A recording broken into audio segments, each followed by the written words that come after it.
मदनियत कलमो पढ़ियो वा अरबी नबी खे ई खातम मनियो वा महबूब मदनियत कलमो पढ़ियो वा अरबी नबी खे ई खातम मनियो वा पुख्तो असांजो ही ईमान वा मदनियत हर चीज कुर्बान वा दौलत ऐं धन शाही जिंदु जाने आका ता हर चीज कुर्बान वा महबूब मदनियत कलमो पढ़ियो वा अरबी नबी खे ई खातम मनियो वा पुख्तो असांजो ही ईमान वा ज़ाहिर असांजो ही ईमान वा दौलत ऐं धन शाही जिंदु जाने आका ता हर चीज कुर्बान वा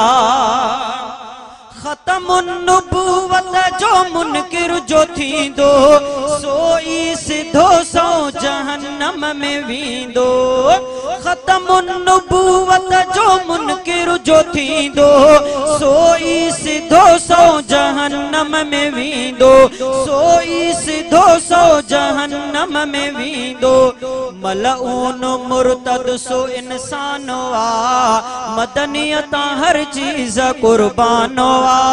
दौलत ऐं धन शाही जिंदु जाने आका ता हर चीज कुर्बान वा महबूब मदनियत कलमो पढ़ियो वा अरबी नबी खे ई खातम मनियो वा पुख्तो असांजो ही मदनियत हर चीज कुर्बान वा दौलत ऐं धन शाही जिंदु जाने आका ता हर चीज कुर्बान वा महबूब मदनियत कलमो पढ़ियो वा अरबी नबी खे ई खातम मनियो वा पुख्तो असांजो ही ईमान वा ज़ाहिर असांजो ही ईमान वा उहदा रुतबा ही सब बादशाहियों अरबी जे इज्जत मथा सब फिदा क्यों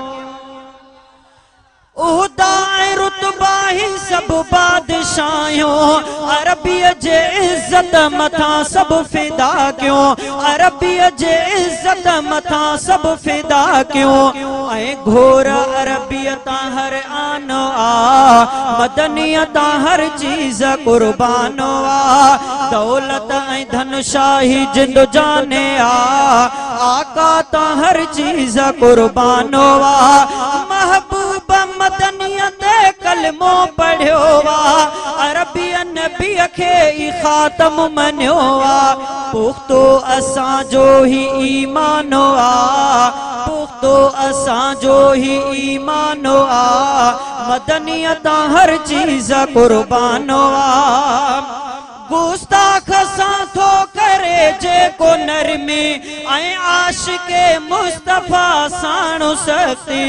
जिंदी को सोई ही इंसान जिंदी को सोई हुक्मरान मदनियत हर चीज कुर्बान वा दौलत ऐं धन शाही जिंदु जाने आका ता हर चीज कुर्बान वा